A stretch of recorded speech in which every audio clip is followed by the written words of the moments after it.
Hello friends, good morning. Suraj this side. हम लोग NCERT का साइंस डिस्कस कर रहे हैं और एनसीईआरटी के साइंस के इस कड़ी में आज हम लोग हैं भोजन के घटक यानी कि चैप्टर 2 पर। पिछले वीडियो में हम चैप्टर 1 को डिस्कस कर चुके हैं जिसका शीर्षक था भोजन कहाँ से आता है। उस चैप्टर को एक बार क्विकली रिकॉल कर लेते हैं। भोजन कहाँ से आता है, हमने भोजन के स्रोत के बारे में बेसिकली बात कर रहे थे कि भोजन का क्या क्या स्रोत है। हमने दो स्रोत को देखा था, एक स्रोत था पादप और दूसरा स्रोत था जंतु। ठीक है। पादप में यानी पेड़ पौधे सब्जियां वगैरह से, फल वगैरह से जो हमें प्राप्त होते हैं पौधी भोजन, उसे पादप में रखा गया था। और जंतु में जंतु से जो प्राप्त होने वाले जैसे दूध है, अंडा है, घी है, वो सारी चीज़ जंतु के स्रोत में था। हम लोगों ने उसी समय यह भी डिस्कस कर लिया था कि हमें क्यों भोजन चाहिए, जिसमें हमने भोजन के घटक के बारे में बातचीत किए थे। और भोजन के घटक का एक छोटा सा झलक आपको वहाँ पर दिए थे कि हमें कार्ब्स चाहिए, हमें प्रोटीन चाहिए और हमें फैट चाहिए, न्यूट्रिएंट चाहिए, सब इसलिए हमें भोजन चाहिए। इसका एक झलक आपको वहाँ पर हम दे चुके हैं। अब इस अध्याय में इसी सब चीज़ों पर डिटेल में बात करेंगे कि हमें ये सब चाहिए तो हम कैसे देखेंगे ये सब हमें क्यों चाहिए, हमें कहाँ से मिलेगा।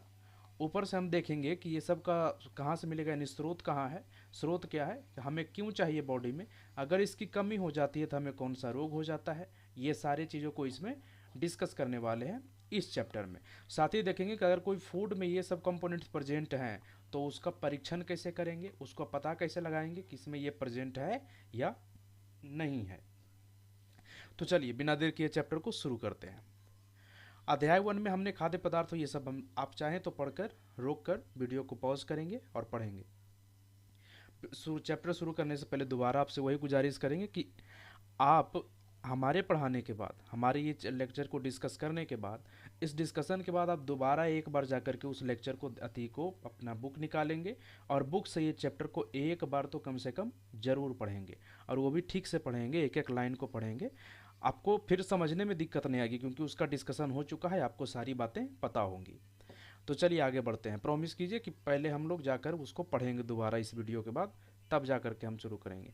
आप वीडियो को रिवाइज करने के लिए आप वीडियो दोबारा मत देखिएगा, वीडियो दोबारा देखने से रिवाइज नहीं होता, रिवाइज होता है पढ़ने से। आप बनाइए अपना नोट्स, आप करिए, बुक को रखिए अपने पास, एक बार देख लिए, एक बार डिस्कशन हो गया, आपके दिमाग में फिट हो गया, उसको दोबारा पढ़िए जितना बार हो सके, उसको दोबारा रिवाइज करिए, पढ़ पढ़ के, बोल बोल के, तब वो याद होगा। वीडियो पर व्यूज़ बढ़ाने मत आइए कि एक बार देख लिए फिर दोबारा जा कर के उसको देखेंगे और हमारा व्यूज़ बढ़ेगा, उससे ज़रूरी नहीं है। आप पढ़िए, मेन ज़रूरी है आपको चीज़ों को समझना और याद करना। ठीक है। हमने देखा था कि अनेक प्रकार के, जैसे कि हमारे भारत में जो विविधता है सब कुछ में, चाहे वो पहनावा ओढ़ावा हो, या तो फिर बोलचाल हो, या तो फिर खाना हो, या तो फिर खान पान हो, ये तीनों में भारत में क्या पाई जाती है, विविधता, मतलब अंतर पाया जाता है। पूरे देश में अलग अलग प्रकार के खाना है, अलग अलग प्रकार के पहनावा है, लोग अलग अलग बोली और भाषा को बोलते हैं। ये हमने देख चुके थे। उसी में हमने एक बार देखा था कि खाना जो हमारा थाली है उसमें एक से ज़्यादा आइटम हमारे हर स्टेट के थाली में दिखेगा, और वो सब यहाँ पर देख लीजिए कि अनेक अनेक प्रकार के हम लेते हैं भोजन। इसका क्यों, कारण क्या है, इसमें हमें विभिन्न प्रकार के खाद्य पदार्थ से क्या मिलता है जो हम उसको विभिन्न प्रकार से लेते हैं। तो हमें खाद्य पदार्थ जो होता है वो कच्ची सामग्री से बना होता है, ये तो हमेशा याद रखेंगे कि एक से अधिक प्रकार के कच्ची सामग्री से बना होता है, कोई एक कच्ची सामग्री नहीं होता जिससे वो बनता है। सब्जी सिर्फ आलू से नहीं बनता, आलू में और भी बहुत सारी चीज़ मिलाते हैं, और जितने चीज़ मिलाएंगे उतने डिफरेंट डिफरेंट प्रकार के पोषक तत्व आपको मिलेंगे। खाना बेसिकली क्यों खाते हैं, पोषक तत्व के लिए, हमेशा याद रखिए। खाना क्यों खाते हैं, पोषक तत्व के लिए। पोषक तत्व हमें खाने से मिलता रहेगा, डिफरेंट टाइप का खाना अलग अलग खाएंगे तो। हमारे मुख्य पोषक क्या क्या है, कार्ब्स है, कार्बोहाइड्रेट है, प्रोटीन है, वसा है, विटामिन है और खनिज लवण है। इसके अलावा भी हमें कुछ की ज़रूरत होती है, जी होती है, क्या क्या, रुक्षांश और जल। रुक्षांश को आप फाइबर भी बोल सकते हैं, क्या बोल सकते हैं, फाइबर, यानी कि जो कहता है कि रेशेदार सब्जी खाइए, फल खाइए, वो फाइबर की ज़रूरत होती है। इसका ज़रूरत क्यों होती है आगे हम लोग देखेंगे। इसका आवश्यकता होती है बेसिकली डाइजेशन में, अनडाइजेस्टेड फूड को ये बाहर निकालने में मदद करता है, जल और रेशेदार दोनों, ये गट हेल्थ को ठीक रखता है। ठीक है। तो ये जो पोषक तत्व है, मुख्य पोषक है, उसको दो भाग में डिवाइड करते हैं। शायद आपको पिछला में अगर बताए हो, नहीं बताए तो सुन लीजिए। एक है माइक्रोमोलिक्यूल्स, एक है माइक्रोमोलिक्यूल्स, एक है माइक्रोमोलिक्यूल्स। ठीक है, दोनों में क्या अंतर है? मैक्रो में हम खाना कुछ भी खाते हैं उसमें जो सबसे अधिक मात्रा में मिलता है उसको मैक्रो मॉलिक्यूल में रखता है। जैसे कि आप खाना खाएंगे तो सबसे अधिक मात्रा में आपको खाना में कार्ब्स मिलेगा, या तो फैट मिलेगा और या तो प्रोटीन मिलेगा। यही तीन है माइक्रो जो कि खाना में सबसे अधिक मात्रा में पाए जाते हैं। माइक्रो मॉलिक्यूल क्या हो गया? माइक्रो में आ गया आपका विटामिन्स, क्या आ गया? विटामिन्स। और आपका आ गया मिनरल्स, क्या आ गया? मिनरल्स। ये दोनों फूड में बहुत ही अल्प मात्रा में, बहुत ही कम मात्रा में पाया जाता है। ठीक है, चलिए आगे बढ़ते हैं। अब इतना जान लीजिए कि एक भोजन जब हम खा रहे हैं तो उसमें एक कोई चीज़ खा रहे हैं तो उसमें एक ही प्रकार का पोषक तत्व नहीं होगा, एक से अधिक होगा और अनेक अनेक प्रकार का पोषक तत्व उसमें उपस्थित होगा ही होगा। आगे देखते हैं कि अगर हमें हमारे पास कोई भी पोषक तत्व उपस्थित है किसी खाने में तो कैसे पता लगाएंगे कि इसमें किस चीज़ की मात्रा उपस्थित है और किसकी नहीं है। तो आइए, विभिन्न खाद्य पदार्थों की जांच करने के लिए आपको नीचे कुछ स्टेप दिए गए हैं, उस स्टेप को फॉलो करेंगे। अगर हम कार्बोहाइड्रेट का परीक्षण करना चाहते हैं, मंड का परीक्षण करना चाहते हैं, क्योंकि कार्बोहाइड्रेट मुख्यतः मंड और शर्करा के रूप में ही होता है, तो उसके बारे में बात कर लेते हैं। आयोडीन का तनु विलयन बनाना है हमें। एक छोटा सा क्या ले लेंगे, कोई एक बर्तन ले लेंगे, बड़ा सा बीकर जिसको कहते हैं बर्तन, उसमें पानी भर देंगे आधा और उसमें डाल देंगे आयोडीन का विलयन, 2-4 बूंद डाल देंगे, कुछ बूंदे डाल देंगे, उससे आयोडीन का तनु विलयन बन जाएगा। तनु मतलब होता है बहुत कम मात्रा में, तनु मतलब कम मात्रा में, कम कंसनट्रेटेड। कैसे समझेंगे? एक मान लेते हैं कि पानी दो यहाँ पर है आपके पास, दो बर्तन है, ठीक है, एक में 1 लीटर, दोनों में 1-1 लीटर पानी है। एक में हमने 250 ग्राम चीनी डाला है और दूसरे में हमने 500 ग्राम चीनी डाला है। किस में चीनी के कण की मात्रा ज़्यादा होगी? बेसिकली इसमें जिसमें हमने 500 डाला, और किस में ये होगा अति कम होगा? तो इसमें जिसमें हमने कम डाला है। तो ये तनु हो गया, जो कम वाला है वो तनु है, उसके अलावा सांद्र है। तो ये हमेशा अपने साथ में दिमाग में बैठा के चलेंगे, ठीक है। तनु। कॉपर सल्फेट विलयन 100 मिलीलीटर जल में 2 ग्राम कॉपर सल्फेट घोलने से बन जाएगा आराम से, ठीक है। उसके बाद 100 मिलीलीटर जल में 10 ग्राम कास्टिक सोडा भी घोल दीजिए तो हमें कास्टिक सोडा का भी विलयन मिल जाएगा, ठीक है। विलयन तो आप बेसिकली भली भांति विलयन को जानते होंगे और उसके नाम से, उसके काम से परिचित भी होंगे। विलयन क्या होता है? दो चीज़ों को मिल करके, एक विलेय और एक विलायक, ये दोनों को मिला करके जो बनता है उसे कहते हैं विलयन। जैसे कि आपको बताते हैं, एक है चीनी प्लस मिला देते हैं पानी, बन जाता है क्या? शरबत। शरबत क्या है? विलयन है। शरबत क्या है? विलयन है। जो अपने में घोल ले वो है विलायक, जो घुलता है वो है विलेय, और जो बनता है दोनों के कॉम्बिनेशन से वो है विलयन, ठीक है। तो खाद्य प्रसंस्करण का परीक्षण करने के लिए आपको यहाँ पर दिखा रहा है, मंड का परीक्षण करने के लिए कार्बोहाइड्रेट्स का, कच्ची सामग्री का अल्प मात्रा, बहुत कम मात्रा में कच्ची सामग्री को लेना है। जो आयोडीन का विलयन आपको तैयार किए हैं आप, उसको 2 से 3 विलयन डालेंगे, 2 से 3 बूंद डालेंगे। देखिए, ये आप परीक्षण नहीं करेंगे पता है, लेकिन अगर प्रश्न में पूछा कि हम कार्बोहाइड्रेट का परीक्षण कैसे करते हैं, उसमें किसका काम आता है, तो आपको पता होना चाहिए किसका काम आता है? आयोडीन विलयन का। किसका? आयोडीन विलयन का। किसका? आयोडीन विलयन का। बेहतर, ऐसे ही दोहराते रहिएगा मेरे साथ। खाद्य पदार्थ के रंग में होने वाले परिवर्तन को देखिए, क्या यह नीला या काला हो गया है? यह नीला या काला किसको दर्शाता है? मंड की उपस्थिति को दर्शाता है, ठीक है। तो मंड के परीक्षण के लिए हमने क्या लिया? आयोडीन। गुड, बहुत बढ़िया, ऐसे ही बोलकर पढ़िए। और फिर अगर ये सॉल्यूशन किस रंग में बदल गया? नीला या काला में, नीला या काला में, तब हमने क्या निष्कर्ष निकाला? कि इसमें मंड उपस्थित है। चलिए उसी प्रकार अन्य का भी देख लेते हैं कि प्रोटीन का परीक्षण कैसे करेंगे। तो प्रोटीन के परीक्षण के लिए किसी खाद्य पदार्थ की थोड़ी सी मात्रा, जैसे उसमें अल्प मात्रा लिए थे, इसको भी लिए थे, अगर ये ठोस अवस्था में तो इसको थोड़ा सा पीस लेंगे ताकि ये थोड़ा सा द्रव अवस्था में चिपचिपा सा थोड़ा बन जाए, ताकि उसमें डालना आसान हो, सब कुछ समझना आसान हो, ठीक है। उसके बाद ड्रॉपर की सहायता से आपने विलयन तैयार कर लिया, उस तरीके से पीस करके उसका एक छोटा सा विलयन तैयार कर लिया, ठीक है। अब ड्रॉपर की सहायता से, ड्रॉपर कहते हैं, आपने कभी कैसे समझा ड्रॉपर क्या होता है? और किसी बच्चे को छोटा में अथी पिलाए हैं, नाक उक में डालने का होता है, कुछ सर्दी उर्दी हो गया उसको तो, और उसको जीभ ऊपर पिलाने का होता है, जिसमें हम लोग एक कांच की नली जैसा होता है जिसके ऊपर रबड़ का ट्यूब लगा होता है, उसको हम छोटा सा अथी में जिसमें भी विलयन रखा हो उसमें डालते हैं दबाव को, और उसको अथी एक बार दबाते हैं रबर का ट्यूब को, तो जितना भी ट्यूब से है हवा बाहर निकल जाती है। जैसे उसको छोड़ते हैं तो बस हवा के साथ साथ क्या आ जाती है? उसमें दवा आ जाती है, और उसको वापस किसी भी बच्चे के मुंह में डाल करके उसको निचोड़ देते हैं, वापस उसमें चला जाता है। शायद आप ड्रॉपर देखे होंगे, नहीं पता है तो एक बार सर्च करिएगा ना, आप देख करके उसका फोटो देख करके आप पहचान जाएंगे, आपको याद आ जाएगा कि किसकी बात कर रहे थे हम। तो ड्रॉपर की सहायता से 2 बूंद कॉपर सल्फेट का विलयन और 10 बूंद कास्टिक सोडा का विलयन डालना है। एकदम मात्रा याद रखिएगा, 2 बूंद कॉपर सल्फेट और 10 बूंद कास्टिक सोडा डालिए और हिला करके अच्छे से देखिए उसको, जैसे आपने उसमें देखा था। यहाँ पर रंग क्या परिवर्तित होगा? बैगनी रंग। क्या परिवर्तित होगा? बैगनी रंग। वो किसकी उपस्थिति को दर्शाएगा? प्रोटीन की। चलिए इसी तरीके से वसा का भी परीक्षण कर लेते हैं। वसा की परीक्षण में हमें किसी भी प्रकार का कोई केमिकल की आवश्यकता नहीं है, क्योंकि वसा इतना खतरनाक है कि अपना उपस्थिति दर्ज कर देता है, अपना उपस्थिति बता देगा खुद। जहाँ पर बैठेगा वहाँ पर बता देगा कि हम यहाँ पर उपस्थित थे। एग्जाम्पल में कोई भी तला हुआ चीज़ को पेपर पर रखिए, कोई भी तला हुआ चीज़ को पेपर पर रखिए, उसमें जितना भी तेल वगैरह कोई भी मौजूद है वो सारे पेपर में चिपक जाएगा। ठीक है, वही वसा है जो चिपका है ना पेपर में, वही वसा है। अब एक बार कन्फ्यूजन दूर करने के लिए उसको धूप में सुखा कर देख लीजिएगा। ये जो आपके पास आती है पेपर है, उसको धूप में सुखा कर देख लीजिएगा। अगर वो सूख गया तो मानिए कि वो पानी था, और या तो वसा बहुत कम मात्रा में थी। अगर वो नहीं सूखा तो वसा बहुत अधिक मात्रा में थी, और वो वसा का प्रेजेंस को दर्शाता है। ठीक है, तो वसा को ऐसे टेस्टिंग होता है। आगे आते हैं। ये परीक्षण आपको क्या सिखाया? ये परीक्षण सिखाया कि वसा, प्रोटीन तथा मंड उन सभी खाद्य पदार्थों में उपस्थित है जिसका आपने परीक्षण किया है। वसा यानी कि सब में उपस्थित है। क्या एक खाद्य पदार्थ में एक से अधिक पोषक तत्व उपस्थित हो सकते हैं? जी हो सकते हैं। कोई भी पोषक तत्व में, कोई भी खाद्य पदार्थ में सिर्फ एक ही पोषक तत्व नहीं होता। आपको एग्जाम्पल में बता देते हैं। कोई भी आप खाना की कोई भी आइटम परचेस्ट करिए, पैक्ड फूड की बात करें, जो बती पैक में बेचता है, पैकेट में बिकता है, उसके पीछे न्यूट्रिएंट वैल्यू लिखा होता है। ठीक है, उसमें देखिएगा एक ही सामान आप खा रहे हैं, उसमें सारा न्यूट्रिएंट वैल्यू लिखा होगा, प्रोटीन भी लिखा होगा, कार्बोहाइड्रेट्स भी लिखा होगा, फैट्स भी लिखा होगा, मिनरल्स भी बहुत सारा होगा वो भी लिखा होगा, विटामिन अगर कुछ होगा तो वो भी लिखा होगा। यानी वो साबित करता है कि एक खाद्य पदार्थ में एक से अधिक पोषक तत्व होते हैं, एक खाद्य पदार्थ में सिर्फ एक पोषक तत्व उपस्थित नहीं होते। जैसे कि चावल को क्या माना जाता है? चावल को माना जाता है कि चावल कार्ब्स का स्रोत है। क्यों कार्ब्स का स्रोत? इसलिए क्योंकि चावल में सबसे अधिक मात्रा में, अगर हम चावल खा रहे हैं तो सबसे अधिक मात्रा में कौन सा हमें पोषक तत्व मिलेगा?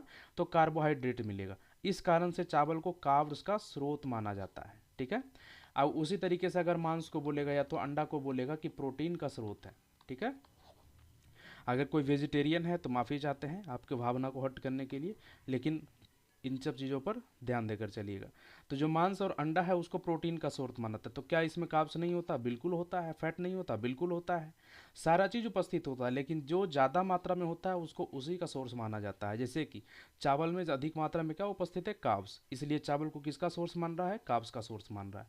ठीक है, तो इसीलिए चावल को कार्बोहाइड्रेट समृद्ध भोजन भी कहा जाता है, ये याद रखिएगा। तो हमें 3 पोषक कार्बोहाइड्रेट, प्रोटीन तथा वसा के लिए खाद्य पदार्थों का परीक्षण किया था। विटामिन तथा खनिज लवण जैसे पोषक तत्व भी हमारे विभिन्न भागों में उपस्थित रहते हैं पदार्थों में, और हमें सबकी आवश्यकता भी होती है। अब मेन काम है, हमने क्या पहले देखा कि हम भोजन क्यों खाते हैं। भोजन में हमने देखा कि हम भोजन खाते हैं किस लिए? पोषक तत्व के लिए। अब पोषक तत्व हमारे शरीर में करता क्या है, हमें क्यों चाहिए, खाना ही क्यों है हमको कार्बोहाइड्रेट, खाना ही क्यों है प्रोटीन। ठीक है, अब आइए, कार्बोहाइड्रेट बहुत सस्ता है। ठीक है, और प्रोटीन बहुत ही महंगा है। ठीक है, उससे में अगर हमको चाहिए, अगर हमको सिर्फ एक प्रति से पोषक तत्व से काम चल जाएगा तो हम सिर्फ कार्बोहाइड्रेट क्यों ना खाएं? ये प्रश्न आपके मन में उठता होगा। तो अब देखते हैं कि विभिन्न जो अनेक अनेक प्रकार का पोषक तत्व है उसका रोल क्या है हमारे शरीर में, और हमें क्यों सभी को खाना चाहिए, किसी एक को नहीं, सभी को बैलेंस में हमें खाना चाहिए। कार्बोहाइड्रेट मुख्य रूप से हमारे शरीर को ऊर्जा प्रदान करता है। ठीक है, कार्बोहाइड्रेट को एनर्जी गिविंग फूड भी कहते हैं। एनर्जी गिविंग फूड किसको किसको कहते हैं? एनर्जी गिविंग फूड किसको किसको कहते हैं? कार्बोहाइड्रेट को, कार्ब्स को और फैट को, ये दोनों को कहते हैं एनर्जी गिविंग फूड। तो हमें देखिए, कार्बोहाइड्रेट हमारे शरीर को क्या करता है? ऊर्जा प्रदान करता है। कौन कौन? कार्बोहाइड्रेट भी, वसा भी। लेकिन अगर आपसे पूछ ले कि अगर समान मात्रा में 1 ग्राम अगर हम कार्बोहाइड्रेट भी ले और 1 ग्राम अगर हम फैट यानी वसा भी ले, तो दोनों में किस में सबसे ज़्यादा कैलोरी मिलेगा, सबसे ज़्यादा ऊर्जा मिलेगा? ऊर्जा को बेसिकली कैलोरी में ही मापा जाता है, ऊर्जा का मात्रक है, इसलिए कैलोरी बोल रहे हैं। तो 1 ग्राम कार्बोहाइड्रेट में 4.2 टू 4.9 किलो कैलोरी हो सकता है ऊर्जा, 1 ग्राम, लेकिन फैट में 9.2 किलो कैलोरी। इससे स्पष्ट हो गया कि फैट में अधिक मात्रा में हमें ऊर्जा प्राप्त होगी। चलिए, यहाँ पर बहुत सारे सोर्स दिया गया है सब कुछ का। कार्बोहाइड्रेट का सोर्स दिया हुआ है, प्रोटीन का सोर्स दिया हुआ है, वसा का सोर्स दिया हुआ है। तो ये सब आप यहाँ पर देख सकते हैं। वसा का सोर्स में, एक सोर्स में यहाँ पर देखा है जहाँ पर आपको तेल, ये सब पादप सोर्स दिखाया गया है। वसा का पादप सोर्स दिखाया गया है। दूसरा वसा का जंतु सोर्स दिखाया गया है कि जंतु में, जंतु का जो प्रोडक्ट है वो उसमें हमें कहाँ से वसा मिलेगा, और पादप जो उत्पाद है उसमें हमें कहाँ से वसा मिलेगा, ये दिखाया गया है। आप चाहे तो वीडियो को पॉज करिए। ये सूरजमुखी का तेल है, मूंगफली है, ये बादाम है, ये तिल है, ये यहाँ पर सोयाबीन का तेल है, ठीक है। बादाम को यहाँ पर ये गिरी लिखा। सोयाबीन का तेल है, नारियल का तेल है, सरसों का तेल है, ये सब क्या है, पादप है, कि पादप है, पादप स्रोत है वसा का। नीचे अंडा है, मांस है, मछली है, घी, दूध, मक्खन, क्रीम, ये सब क्या है, वसा का सोर्स है, लेकिन वो जंतु का सोर्स है। कार्बोहाइड्रेट के सोर्स भी आप यहाँ पर वीडियो तब पॉज करके पढ़ सकते हैं, और नहीं तो आप जब बुक पढ़ेंगे तो वहाँ पर ये सब देखेंगे और उसको नोट करेंगे ही अपने नोट में, ठीक है। यहाँ पर प्रोटीन के सोर्स दिखाए गए हैं। इधर प्रोटीन का ये पादप स्रोत है, ये प्रोटीन का जंतु स्रोत है। प्रोटीन का पादप स्रोत हमें, पादप में आपको ज़्यादा आपको प्रोटीन का लेग्यूमिनस प्लांट दिखेगा। क्या दिखेगा, लेग्यूमिनस प्लांट, ठीक है। लेग्यूमिनस मतलब दलहनी, लेग्यूमिनस मतलब दलहनी पौधे की बात कर रहा है बेसिकली, ठीक है। तो आपका प्रोटीन का पादप का सोर्स क्या है, पादप का जितना भी सोर्स होगा आपको दलहनी सोर्स होगा, यानी कि लेग्यूमिनस प्लांट होगा।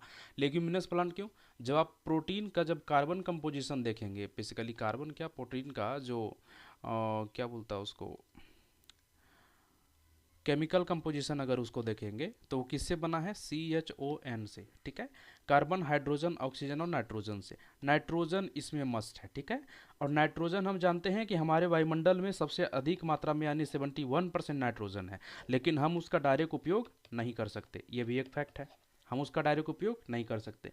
तब कैसे उपयोग करेंगे, तब उपयोग करेंगे नाइट्रोजन फिक्सेशन से, नाइट्रोजन स्थिरीकरण से। नाइट्रोजन स्थिरीकरण कैसे होगा, उसको करेगा राइजोबियम बैक्टीरिया। कौन करेगा, राइजोबियम बैक्टीरिया। ये कहाँ उपस्थित है, दलहनी पौधे के जड़ में। कहाँ उपस्थित है, दलहनी पौधे के जड़ में है। कौन सा बैक्टीरिया, राइजोबियम बैक्टीरिया। दलहनी पौधे के जड़ में उपस्थित ये बैक्टीरिया एटमॉस्फेयर से नाइट्रोजन को लेता है और प्लांट में नाइट्रोजन को फिक्स करता है, और उस प्लांट को जब हम खाएंगे तो हम फिर नाइट्रोजन का उपयोग कर सकते हैं, नाइट्रोजन का उपभोग कर सकते हैं। और चूंकि जब हम प्रोटीन को देखेंगे तो प्रोटीन का केमिकल कंपोजिशन में सबसे अहम नाइट्रोजन है, इसलिए हमें प्रोटीन चाहिए, तो इसके लिए हमें नाइट्रोजन का सोर्स खाना चाहिए। लेकिन पादप में थोड़े कम मात्रा में प्रोटीन होता है, जैसे कि प्रोटीन का अगर देखा जाए तो प्रोटीन का कंपोजिशन इसमें ज़्यादा होता नहीं, बहुत कम मात्रा में होता है इसमें आपको। और उसके बाद आप ये इधर थोड़ा सा जंतु स्रोत के बारे में भी देख लीजिए। मांस, मछली, पनीर, अंडा, दूध, ये सारे प्रोटीन का बहुत ही बढ़िया स्रोत है। अब उसके बाद प्रोटीन की आवश्यकता क्यों है, हमने क्या देखा, कार्ब्स का सोर्स देखा, कार्ब का आवश्यकता क्या देखा, हमारे शरीर को ऊर्जा प्रदान करता है। क्या करता है, ऊर्जा। प्रोटीन की आवश्यकता क्यों है, इसकी आवश्यकता है शरीर के वृद्धि तथा स्वस्थ रहने के लिए होती है। क्या रहने के लिए, शरीर ग्रो करेगा ना, मसल डेवलप होगा ना, उसके लिए किसकी आवश्यकता होती, प्रोटीन की। प्रोटीन युक्त को भोजन को पुनः शरीर वर्धक, वर्धक मतलब होता है किसी चीज़ को बढ़ाना, बढ़ाने वाला, तो शरीर वर्धक यानी शरीर को बढ़ाने वाला भोजन भी कहा जाता है। विटामिन रोगों से हमारे शरीर की रक्षा करते हैं। विटामिन का काम क्या है, हमारे शरीर को रोगों से रक्षा करते हैं, इम्यूनिटी सिस्टम को मजबूत करते हैं। इम्यूनिटी सिस्टम क्या होता है, तो कोई भी रोग, कोई भी वायरस, बैक्टीरिया, कोई भी अगर आपके शरीर में घुसे तो आपका शरीर कितना जल्दी उस पर अटैक करता है, वापस से उसको मारता है, वही आपका इम्यूनिटी सिस्टम है। जितना स्ट्रांग होगा उतना जल्दी वो उसको ख़त्म कर देगा और आपको जल्दी कोई भी रोग बीमारी नहीं होगा, ठीक है। और इसके साथ ही विटामिन हमारी आंख, अस्थियां, दांत और मसूड़ों को स्वस्थ रखने में भी सहायता करते हैं। विटामिन कई प्रकार के होते हैं जिन्हें अलग अलग नामों से भी जाना जाता है। विटामिन ए है, विटामिन बी है, सी है, विटामिन डी, ए, के है, विटामिन बी कॉम्प्लेक्स है। बी कॉम्प्लेक्स क्यों, क्योंकि विटामिन बी में बी के बहुत सारे होते हैं, जैसे B1 है, B2 है, B3 है, इस तरह से विटामिन B12 तक होता है, इसलिए इसको बी कॉम्प्लेक्स कहा जाता है। किसी चीज़ का अगर कोई समूह है तो उसको हम कॉम्प्लेक्स के नाम से जानते हैं, ठीक है। सभी प्रकार के विटामिनों की अल्प मात्रा में आवश्यकता होती है हमें, ठीक है। विटामिन ए क्या करता है, हमारी त्वचा तथा आंखों को स्वस्थ रखता है। क्या करता है, त्वचा और आंखों को स्वस्थ रखता है। विटामिन सी बहुत से रोगों से लड़ने में हमारी मदद करता है। जब आपको कोई बीमारी हो, जल्दी जल्दी आप बीमार पड़ रहे हो, तब आपको विटामिन सी का जो सोर्स है उसको खाने का सलाह दिया जाता है। जैसे इसका सबसे बढ़िया सोर्स एक है कीवी है, इसका सबसे बढ़िया सोर्स है आंवला है, इसका सबसे बढ़िया सोर्स क्या होगा, नींबू होगा। ठीक है, ये सब इसका सबसे बढ़िया सोर्स में माना जाता है। तो देखिए, जब आपको डॉक्टर सजेस्ट करेगा बेड रेस्ट, जब कोई बोलेगा कुछ भी होगा दिक्कत, तो कीवी खाने का सजेस्ट करेगा, आंवला खाने का सजेस्ट करेगा। नींबू आपको खाते रहना चाहिए, क्योंकि विटामिन सी युक्त जो भोजन है ना, उसको हम जब अग्नि में पकाते हैं तो उसका विटामिन नष्ट हो जाता है, ख़त्म हो जाता है। अगर उसमें नींबू हम दोबारा डाल देंगे तो विटामिन सी की पूर्ति हो जाएगी। तो विटामिन सी क्या करता है, रोगों से लड़ने में मदद करता है। डी हमारी अस्थियों और दांतों के लिए कैल्शियम का उपयोग करने में हमारे शरीर का सहायता कर, जैसे कैल्शियम हम ले रहे हैं दूध के माध्यम से भी ले रहे हैं, लेकिन उसका उपयोग भी तो करना है, उसको उपयोग करने में सहायता कौन करता है, ये विटामिन डी करता है। ठीक है, यहाँ पर आप अनेक अनेक प्रकार के vitamin A, vitamin B, vitamin C, iodine, लौह, विटामिन ए, डी, फास्फोरस, लौह, कैल्शियम, ये सब का आप यहाँ पर सोर्स देख सकते हैं। ठीक है, आप पढ़ रखना चाहते हैं तो आराम से पढ़िए, उसको थोड़ा सा पॉज करके पढ़ सकते हैं इसको, और ऐसे भी आप तो बुक में पढ़ेंगे ही। विटामिन डी भी सूर्य के प्रकाश की उपस्थिति से, विटामिन डी हमारे शरीर भी विटामिन डी प्रोड्यूस करता है, बनाता है, किसके, सूर्य की उपस्थिति में प्रकाश से विटामिन डी हमारा शरीर बना लेता है। हमारे शरीर को विटामिन के अलावा खनिज लवणों की आवश्यकता अल्प मात्रा में होती है। शरीर के उचित विकास तथा अच्छे स्वास्थ्य के लिए प्रत्येक खनिज लवण आवश्यक है। ठीक है, ऐसा नहीं कि सिर्फ शरीर बढ़ गया, किधर से भी फैल रहे हैं अदरक की तरह मेरे जैसे, ऐसा नहीं होना चाहिए। आपका जो शरीर है उसका विकास अच्छी तरीके से होना चाहिए, स्वास्थ्य के रूप में होना चाहिए, उचित विकास होना चाहिए, सब में के ग्रो होना चाहिए, मेंटली फिजिकली दोनों विकास होना चाहिए। उसके लिए आवश्यक कौन है, सबसे ज़्यादा खनिज लवण। अधिकांश खाद्य पदार्थों में एक से अधिक पोषक तत्व होते हैं, जिसको मैंने पहले भी बोल दिया है। फिर भी किसी कच्ची सामग्री में एक निश्चित पोषक की मात्रा दूसरे से मात्रा से अधिक होती है, इसलिए उसको उसका समृद्ध भोजन कहते हैं, जिसको मैंने चावल को कार्बोहाइड्रेट समृद्ध भोजन के रूप में समझाया था। आगे बढ़ते हैं। ये सब पोषक के अलावा हमारे शरीर को आहारी रेशा, फाइबर, ठीक है, तथा जल की भी आवश्यकता। फाइबर को ही रुक्षांश कहते हैं जी, आहारी रेशा जो उसको क्या कहते हैं, रुक्षांश कहते हैं। नाम याद रखिएगा, क्योंकि हमेशा अधिकतर बार आहारी रेशा के जगह पर रुक्षांश का ही प्रयोग करेगा।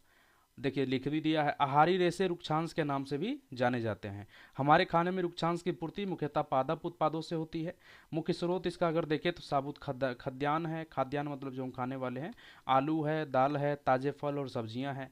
रुक्षांश हमारे शरीर को कोई पोषक तत्व तो प्रदान नहीं करते, फिर भी हमारे भोजन का आवश्यक अवयव है। क्यों? क्योंकि ये इसका आयतन बढ़ा देते हैं, मतलब हम भोजन जो लेते हैं उसका रोल बढ़ा देता है, डेंसिटी बढ़ा देता है जी। और रुक्षांश बिना पचे भोजन को बाहर निकालने में हमारे शरीर की सहायता करता है। पहले भी बोले हैं कि जो अनडाइजेस्टेड फूड होता है उसको बाहर निकालने में हमारे शरीर की मदद करता है। जल भोजन में उपस्थित पोषक को अवशोषित करने में हमारे शरीर की मदद करता है। ठीक है, ये एकदम स्टार पॉइंट है, याद कर लीजिएगा।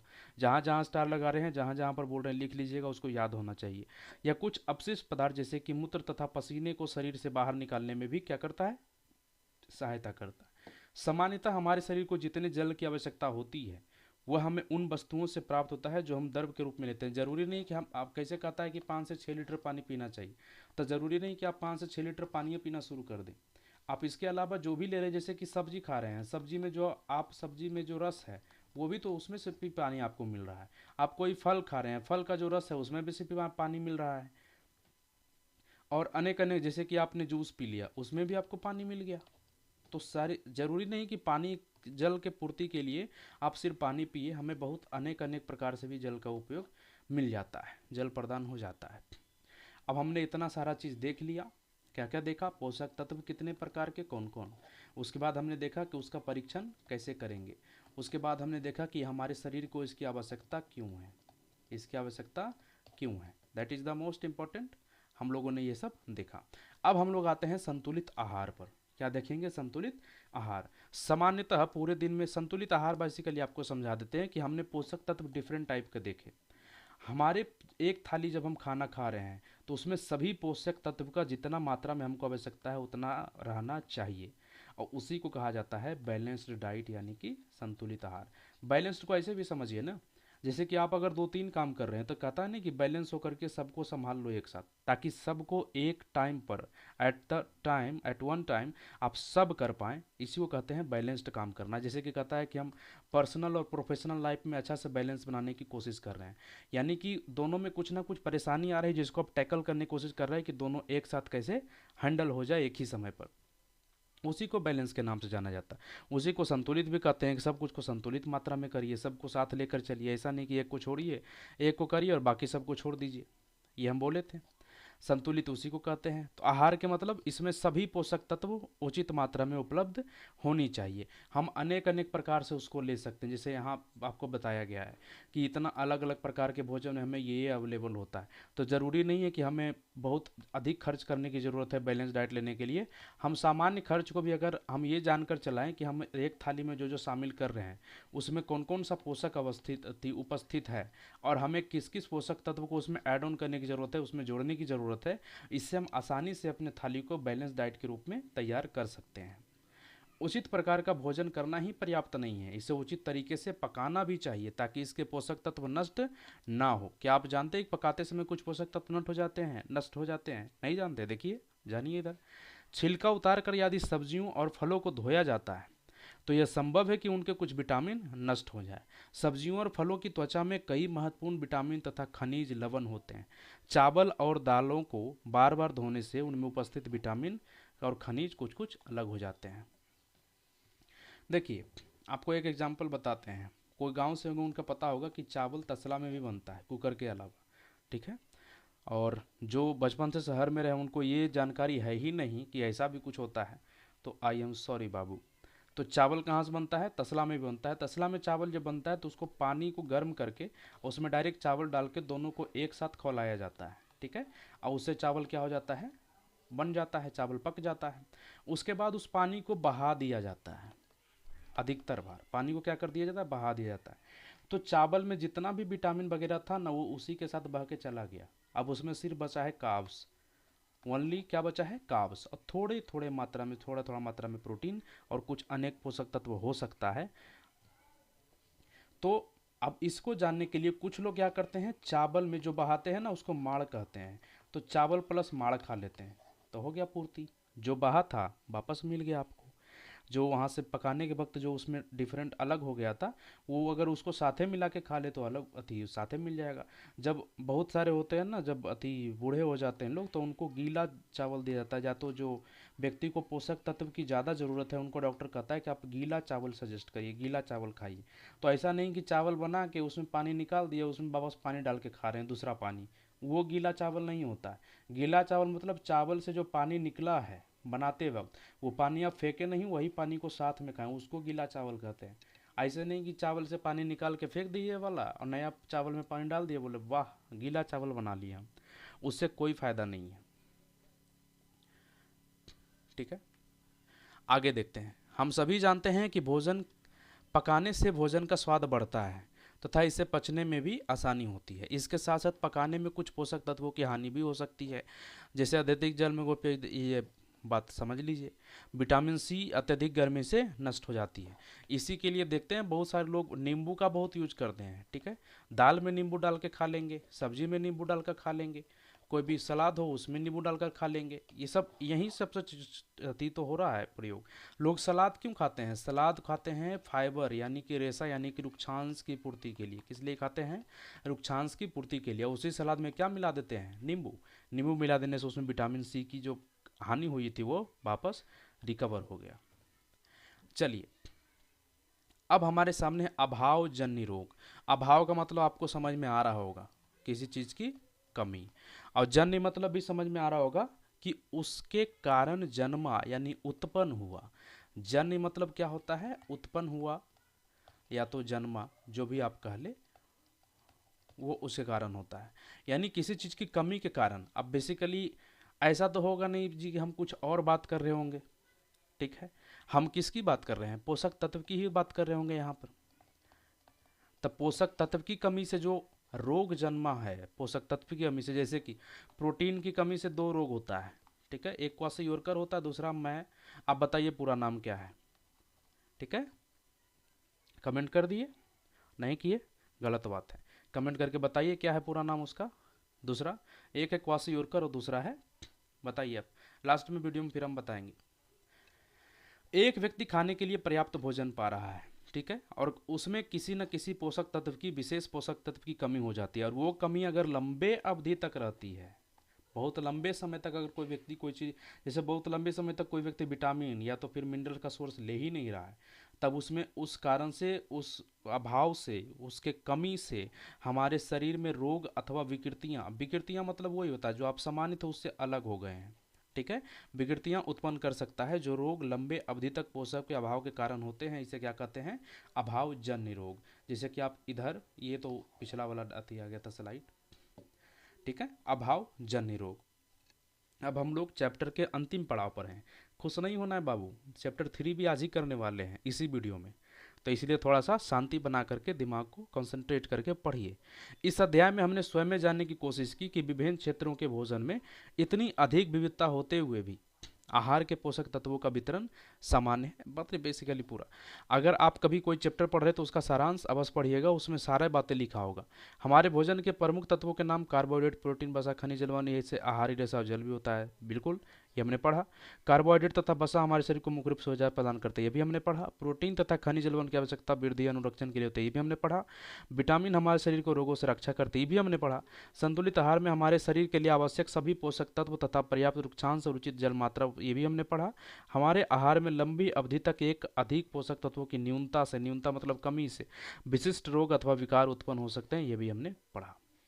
अब आप क्या करेंगे, आपसे अपेक्षा की जाती है कि जब भी आप दूसरा बार अपने बुक को पढ़ेंगे उस समय आप एक कॉपी लेकर बैठेंगे और सारे बातों को नोट्स करते चलेंगे, और ये सब जो बातें हैं, ठीक है, विटामिन किस कमी से कौन सा रोग हो रहा है, इसको आप ध्यान से देखेंगे और पढ़ेंगे। अभावजन्य मतलब उसके कमी से होने वाला रोग या विकार है, और उसका लक्षण कैसा दिखाई देगा जो आपको इधर चार्ट में दिया गया है, ये याद होना चाहिए, ठीक है। अगर इतना समझाने के बाद भी, इतना डिस्कस करने के बाद भी अगर ये सब नहीं याद हो और यहाँ से आया क्वेश्चन गलत हो जाए, तो या तो हम अपना माथा फोड़ लेंगे या आप, अब कभी आप मिल गए तो आपका फोड़ देंगे। चलिए, अब अपने रिचुअल के हिसाब से जब पहले से जो हम लोग पढ़ते हैं उसको एक बार लास्ट में हम लोग क्या करते हैं, डिस्कस करते हैं क्वेश्चन आंसर के रूप में, इसी अभ्यास का है। हमारे भोजन के मुख्य पोषक तत्वों के नाम लिखिए। लिखिए जी, कार्ब्स, प्रोटीन, कार्ब्स हो गया, प्रोटीन, वसा, खनिज, और क्या हो गया, खनिज हो गया, विटामिन हो गया, इतना ही लिखिएगा। प्रमुख पोषक, मुख्य पोषक तत्व का पूछ रहा है, यहाँ पर रुक्षांश मत डाल दीजिएगा, रुक्षांश हमारे शरीर की आवश्यकता है सिर्फ, ठीक है, वो मुख्य पोषक तत्व में नहीं आता है, ना तो रुक्षांश आता है ना ही जल आता है। निम्नलिखित का नाम लिखिए। पोषक जो मुख्य रूप से हमारे शरीर को ऊर्जा देते हैं, मुख्य रूप से पूछ रहा है तो कार्ब्स होगा, मुख्य रूप से पूछ रहा है तो कार्ब्स होगा, क्योंकि कार्ब्स को हम लेते ही ऊर्जा के लिए, ठीक है। इसका एक एग्जाम्पल बताते हैं।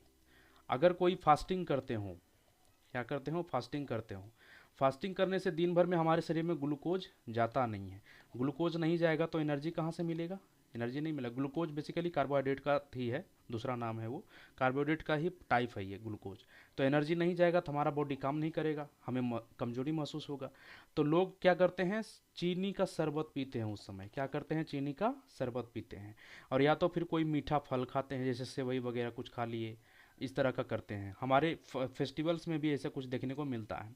तो ये जो चीनी और जो मीठा स्वीट होता है वो ग्लूकोज का, कार्बोहाइड्रेट का बहुत ज़्यादा बढ़िया सोर्स होता है, बहुत अधिक मात्रा में उपस्थित होता है। चीनी में सुक्रोज होता है, सुक्रोज सेकेंड नंबर पर सबसे ज़्यादा ये मीठा, अगर मिठास में अगर बात करें तो सुक्रोज में सबसे ज़्यादा मिठास की मात्रा है, ग्लूकोज की मात्रा है फ्रक्टोज के बाद। तो इतना जान लीजिए कि सुक्रोज क्या क्या कर सकता है बॉडी में, कितना कार्ब्स से हमको दे सकता है, तो बहुत अधिक कार्ब्स दे देता है। इसी कारण जैसे ही कार्ब्स पहुंचेगा चीनी पीने के बाद तुरंत हमको इंस्टेंट एनर्जी मिल जाएगा। तो इस कारण से हम लोग उस समय इसका यूज करते थे। तो इसको आप याद रखिएगा, क्या होगा, कार्बोहाइड्रेट। पोषक जो हमारे शरीर के वृद्धि और अनुरक्षण के लिए, प्रोटीन। वह विटामिन जो हमारी अच्छी दृष्टि के लिए, विटामिन ए। वह खनिज जो अस्थियों के लिए आवश्यक है, खनिज में क्या हो जाएगा, कैल्शियम, खनिज में कैल्शियम। लेकिन पूछेगा अगर वही विटामिन में, तो विटामिन में हो जाएगा विटामिन डी, जो कि कैल्शियम को अवशोषित करने में हमारे शरीर की सहायता करता है। दो ऐसे खाद्य पदार्थों के नाम लिखिए जिनमें पोषक तत्व प्रचुर मात्रा में उपलब्ध होते हैं, ठीक है, इनमें से कोई भी लिख दीजिए। खाद्य पदार्थ का नाम लिखना है, जैसे अगर बसा पूछेगा तो आप लिख दीजिएगा तेल, लिख दीजिएगा मछली, लिख दीजिएगा, दोनों बसा अच्छी मात्रा में है। अगरमंड पूछ रहा है, कार्बोहाइड्रेट पूछ रहा है, चावल लिख दीजिए और गन्ना लिख दीजिए, दोनों में अच्छी मात्रा में अथी है। आहारी रेशे में कोई भी दो लिख दीजिए ना फल, जैसे कि अमरूद हो गया, अमरूद में अच्छा आहारी रेशा है। और उसके साथ साथ आप कोई भी तरबूज ले लीजिए, सब्जी में भी लिख सकते हैं कुछ भी। प्रोटीन में ले लीजिए, प्रोटीन में एक तो हो गया मटर में प्रोटीन अच्छा है, मटर में। और क्या पूछा है इसमें, नाम तो पूछा नहीं कि जंतु होना चाहिए या पादप, तो आप प्रोटीन में इसका लिख दीजिए, पनीर का लिख दीजिए। वेजिटेरियन लोग नाराज नहीं होंगे आज इसमें से। चौथा नंबर प्रश्न, इनमें सही कथन को अंकित करिए। केवल चावल खाने से हम अपने शरीर की पोषण आवश्यकताओं को पूरा कर सकते हैं, गलत। संतुलित आहार खाकर अभावजन्य रोगों की रोकथाम की जा सकती है, सही कि गलत? सही कि गलत? गलत, कैसे गलत, सही होगा ये। तीसरा, शरीर के लिए संतुलित आहार में नाना नाना मतलब अनेक अनेक प्रकार होता है, नाना में मम्मी का पापा मत समझ जाइएगा। अनेक प्रकार के खाद्य पदार्थ होने चाहिए, बिल्कुल सही कह रहा है। शरीर को सभी पोषक तत्व उपलब्ध कराने के लिए केवल मांस पर्याप्त है, बहुत घटिया बात कर दिया ये, केवल मांस से नहीं हो सकता, तो यानी कि गलत है। प्रश्न 5 में आइए, रिक्त स्थान की पूर्ति करिए। विटामिन डी के अभाव से कौन सा रोग होता है? आप लिखेंगे, मे बी रिकेट्स होता है। बेरी बेरी नामक रोग होता है विटामिन B1 के कारण। विटामिन सी के अभाव से स्कर्वी होता है। हमारे भोजन में विटामिन ए के अभाव से रतौंधी होता है। चलिए, इतना हम लोग डिस्कस कर लिए, चैप्टर खत्म। अब आपकी जिम्मेदारी शुरू होती है कि आप इसको दोबारा जा करके अपने बुक से पढ़ेंगे। अब अगर आपका आंख सही से काम कर रहा है तो आपको 3 फोटो दिखेगा यहाँ पर, दिखा जी? हाँ दिख गया, मतलब सही काम कर रहा है, बिल्कुल सही। आपको एक में क्या दिख रहा है, एक कोई कपड़ा है जिससे ये उससे धागा निकाल रहा है, ठीक है। दूसरा में क्या दिख रहा है, धागा को बहुत पतला खींच करके तोड़ रहा है, पूरा सबसे पतला पतला जो निकल रहा है धागा से उसमें निकाल रहा है। और तीसरा आपको इन दोनों चीज़ों से बनी हुई कपड़े का भंडार दिख रहा होगा, दुकान दिख रहा होगा, ठीक है। अब आइए इसको फिर से डिस्कस करते हैं कि आखिर हमने ये तीनों को क्यों लगाया था। वस्त्रों में विविधता पाई जाती है। आप किसी दर्जी के दुकान पर जाएंगे ना, वहाँ अनेक अनेक प्रकार का वस्त्र देखिए, ठीक है। अनेक अनेक आपको वस्त्र मिलेगा, कतरन जो मिलेगा बेसिकली कपड़ा का कटा हुआ, वो देखिए सिर्फ एक नहीं होगा, आप छू कर देखिए। बेसिकली आप छू कर ही देख सकते हैं। छू कर क्यों? छू कर देखने से आपको पता चलेगा। छू कर देखने से क्या मतलब है, अगर आपको दिखाई दे रहा है उसके बाद भी अगर आप उसमें डिफ्रेंशिएट नहीं कर पा रहे हैं कि कौन किस किस का बना हुआ है, तो आपको छू कर देखना पड़ेगा। छू कर देखने से आपको सेंस होगा। अब यहीं पर आ जाता है सेंस ऑर्गन। क्या आ जाता है? Sense organ. कौन कौन है? 5 है सेंस ऑर्गन। कौन कौन? आई है, नोज है, ईयर है, टंग है और स्किन है। तो किसी भी चीज़ के बारे में जानकारी यानी सेंस कैसे पता करेंगे? आई से देखकर, नोज से सूंघकर, ईयर से सूंघकर, टंग से चखकर और स्किन से छू करके। तो आप छू करके ये देखने का प्रयास करिएगा, उससे आपके दिमाग में एक सिग्नल जाएगा और बताएगा, ठीक है। तो उससे पता चलेगा कि कपड़ा एक प्रकार का नहीं होता, वस्त्र एक प्रकार से नहीं होते, वो अनेक अनेक प्रकार के तंतुओं से बनते हैं। जैसे कि सूती होता है, रेशमी होता है, ऊनी होता है। संश्लिष्ट के लेवल लगाने का प्रयास कीजिए, उस पर जो है आपको बोल रहा है। संश्लिष्ट होता है जो आजकल केमिकल से वस्त्र बन रहे हैं ना, उसके बारे में बात कर रहा है, जो ना तो पादप सोर्स से बन रहा है ना तो जंतु सोर्स, यानी कि हमको जो इन्वायरमेंट में मिला है, हमको जो नेचर की तरफ से मिला है, उससे वस्त्र ना बना करके हमने केमिकल के तौर पर केमिकल से वस्त्र बनाया, उसको हम कथी कहते हैं? संश्लिष्ट कहते हैं। जैसे कि पॉलिस्टर, वो संश्लिष्ट के श्रेणी में आता है, संश्लिष्ट के श्रेणी में आता है, केमिकल से बना हुआ है। क्या आप जानना चाहते हैं कि विभिन्न प्रकार के कपड़े किस प्रकार बनते हैं? जानना तो चाहेंगे ही, तभी तो वीडियो देख रहे हैं। जब आप किसी कपड़े का अवलोकन करते हैं तो वह एक सतत टुकड़ा प्रतीत होता है। ध्यान से देखिए आप इसको। वस्त्र धागों से मिलकर बनते हैं। वस्त्र किससे मिलकर बनते हैं? धागों से। और धागे किससे मिलकर बनते हैं? तंतु से। इसको कैसे याद रखेंगे? रिलेट करिए। एक आपने पढ़ा होगा कोशिका। कोशिका से मिलकर क्या बनता है? उत्तक। उत्तक से मिलकर क्या बनता है? अंग। और अंग से मिलकर क्या बनता है? अंगतंत्र, जिसको कहते हैं सिस्टम। और सिस्टम से मिलकर बनता है बॉडी, ठीक है। इतना आपने पढ़ा है। सेम उसी प्रकार से, यानी कि हम कोई भी अगर बड़ा यूनिट देख रहे हैं तो किसी ना किसी छोटे यूनिट से मिलकर बना हुआ होगा, इतना तो पता है। अब आगे जब आएंगे तब हम इसमें भी वही देखेंगे कि आप जो वस्त्र देख रहे हैं वो किससे मिलकर बना है? धागा से। यानी कि वस्त्र किससे मिलकर बना है? धागा से। और धागा किससे बना है? तंतु से। धागा किसे बना है? तंतु से। तंतु किसे कहते हैं? सबसे छोटा छोटा, सबसे छोटा छोटा जो आपको धागा दिख रहा है, सबसे छोटा सा जो वस्त्र दिख रहा है जिसको आप तोड़ करके निकाल रहे हैं धागा से भी, वो तंतु कहलाता है। ठीक है। कुछ वस्त्र जैसे कि सूती देख लिया जाए, जूट, रेशमी और ऊनी के तंतु पादप और जंतुओं से प्राप्त होते हैं। पादप और जंतु का मतलब आपको पहले चैप्टर में बढ़िया तरीके से समझा चुके हैं, लिख करके, बता करके, बोल करके, दूसरे चैप्टर में भी समझा चुके हैं। अगर इसके बाद भी इसमें कन्फ्यूजन हो जाता है तो एक ईंटा उठाकर हमको माथा फोड़ दीजिएगा मेरा आकर के। इन्हें प्राकृतिक तंतु कहते हैं। जो पादप और जंतु से प्राप्त होता है उन्हें क्या कहते हैं? प्राकृतिक तंतु कहते हैं। रुई तथा जूट, जूट जिसे पटसन भी कहा जाता है, वो भी पादपों से प्राप्त होने वाले तंतु के ही उदाहरण है। ऊन तथा रेशम ये जंतु से प्राप्त होते हैं। ऊन भेड़, बकरी तथा बकरी की कर्तित, कर्तित मतलब काटना होता है। जैसे कि भेड़ और बकरी होता है ना, उसका बाल बहुत बढ़ता है, ठीक है, उसको ठंडा में वैसे ही छोड़ देते हैं ताकि उसको भी ज़्यादा ठंडा ना लगे, सर्दी ना लगे। अब उसके बाद जैसे गर्मी का मौसम आता है, इनका सिवरिंग होता है, यानी कि इनके बाल को कटाई होता है, इनके बालों को काट लिया जाता है। तो उसी जो काटने का प्रोसेस है ना, उसी काटने के प्रोसेस के बाद एक प्रोसेस के थ्रू इनके बाल को तंतु में, तंतु हो गया वो, तंतु से रेशा में बदल जाता है, यानी धागा में बदल जाता है, और उसको हम फिर वस्त्र में बदल देते हैं। ठीक है। तो इसी जो कटाई है उसी को कहते हैं कर्तित। ठीक है। तो कर्तित ऊन से प्राप्त होती है। इसको आप ये सिर्फ मत समझिएगा कि जो जंतु है वो वहाँ से ऊन, सिर्फ ऊन भेड़ और ऊन जो है वो भेड़ और बकरी से ही प्राप्त हो रहा है। इसके अलावा खरगोश से भी हो रहा है, याक से भी हो रहा है, और ऊँट के बाल से भी प्राप्त किया जा रहा है। ठीक है। और रेशमी तंतु जो है, रेशमी तंतु जो कहते हैं ना, रेशम का कपड़ा, सिल्क वाला, वो उसके रेशम कीट होता है जिसका नाम है कोकून, उससे खींचा जाता है। कोकून वेसिका क्या होता है? कोकून आपको समझा देते हैं। एक होता है रेशम कीट, क्या होता है? रेशम कीट, सिल्क वॉर्म जिसको कहा जाता है, कहा जाता है उसको सिल्क वॉर्म। ठीक है। रेशम कीट, रेशम कीट को खाने के लिए दिया जाता है शहतूत का पत्ता, शहतूत का पत्ता। ठीक है। शहतूत का पत्ता खा करके वो जो डाइजेस्टी करता है, बेसिकली मल जो वो त्याग करता है, मल त्याग जो करता है, ठीक है, वो मल त्याग को त्याग करके वो अपने चारों तरफ उसको लपेटते रहता है। इसको, ठीक है, घिनौना मत मानिएगा, ठीक है, उसका काम ही वही है। वो चारों तरफ अपने को लपेटते रहता है, तो उसके चारों तरफ एक जाली जैसा आवरण तैयार हो जाता है, पीला रंग का, या तो कहीं अगर सफ़ेद मिल जाए तो आश्चर्य वाली बात है, हम तो आज तक पीला देखे हैं। तो पीला रंग का वो तैयार हो जाता है। अब इस पीला को क्या करते हैं, कुछ लोग रेशम कीट को पहले बाहर निकालते हैं कोकून तोड़ करके, इसको कोकून कहा जाता है। जो बाहर पीला रंग का जो आवरण तैयार हुआ ना, इसे कोकून कहा गया। कोकून के अंदर रेशम कीट फंसा हुआ, उसको जितना भोजन चाहिए वो खा के आराम से पड़ा हुआ है। अब किसी व्यक्ति को अगर उसको ज़्यादा मेहनत नहीं करना है तो वो उबाल देगा, इसी कोकून को उबाल देगा पानी में, और उससे निकाल लेगा रेशा, साथ में मर जाएगा रेशम कीट भी पानी में। लेकिन कुछ लोग रेशम कीट को बाहर निकाल के कोकून को पानी में उबालते हैं, वो बहुत बढ़िया काम करते हैं, सज्जन व्यक्ति हैं वो सारे। तो वो पानी में उबाल करके और बाद में इससे धागा खींच खींच करके बनाते हैं। यही कोकून क्या बनता है बाद में? धागे का रूप ले लेता है। तो आपको बेसिकली एक विधि से हम समझाने का प्रयास किए। अगर आपको इसको विजुअलाइज करके ही देखना है तो आप यूट्यूब पर खाली सर्च कीजिएगा कि रेशम कैसे बनता है, या तो आप समझिएगा कोकून सिर्फ लिखिएगा ना, आपको आ जाएगा। और आप अगर अधिकारी बनने जा रहे हो तो ये सब पता होना चाहिए भैया, क्योंकि अगर आपका पोस्टिंग गया तरफ हो गया तो गया तरफ के पोस्टिंग वाले आपको याद रखिएगा कि आपको वहाँ पर रेशम का, वहाँ पर रेशम कारखाना बहुत होता है, यानी कि कपड़ा बुनने का जो कारखाना वहाँ पर बहुत है। अगर यही सब का जानकारी नहीं रहेगा तो आपको चरा देगा वो सब कुछ भी करके। तो ये सब जानकारी रखिएगा थोड़ा सा, ठीक है, इसीलिए विस्तार में बता भी दिए।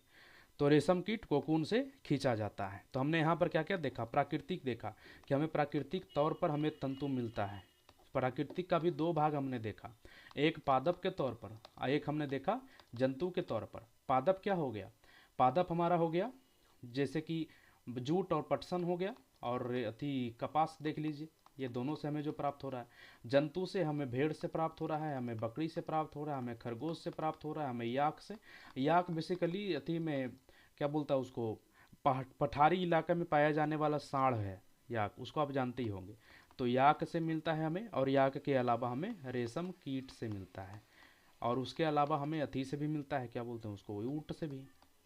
ठीक है, ऊँट का भी बाल काटा जाता है क्योंकि वो ज़रूरी होता है। अब देखेंगे हजारों वर्षों तक केवल प्राकृतिक तंतुओं का ही उपयोग होता था वस्त्र निर्माण से, लेकिन पिछले लगभग 100 वर्षों में रासायनिक पदार्थ का भी उपयोग किया जाने लगा है, जिसका स्रोत पादप अथवा जंतु नहीं है। यह तंतुओं का निर्माण से किया जा रहा है, जिसे संश्लिष्ट तंतु कहते हैं। शुरू में ही बता दिए थे कि जो केमिकल से बना है उसको संश्लिष्ट तंतु कह रहे हैं। पॉलिएस्टर, नायलॉन और एक्रिलिक संश्लिष्ट तत्वों के कुछ उदाहरण हैं। याद रखिएगा ये सब क्या करना है, आपको याद रखना है।